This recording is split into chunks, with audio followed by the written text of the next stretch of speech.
Health is wealth. Ito ang pinangahawakang panata ng Tarlac City LGU sa patuloy na pagpapaigting ng mga programang pangkalusugan.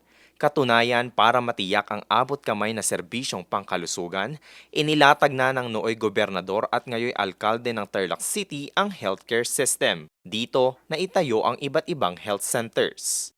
Yan, kalusugan. Ano ba ang mga bago natin na ginagawa para sa kalusugan sa city? Recently po, dun sa isang malaki nating rural health office sa San Nicolas, yung pinakabago, yung binigay ko rin na city health office ay meron ng laboratory. Binaba na po at nung bago po ako bumaba bilang governor, nagtabi na ako ng pondo para sa mga equipment. Bakit merong rural health unit o city health office, wala man laboratorio? Di ba? Wala mang x-ray.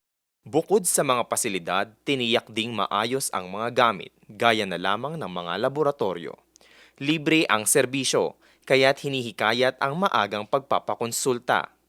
Sa ngayon, nagpapatuloy ang paglilibot ng Tarlac City LGU sa iba't ibang mga barangay upang mailapit pa ang benepisyong hatid ng mas pinalakas na serbisyong medikal para sa mga residente. Aris Gabriel, Nation on the Move.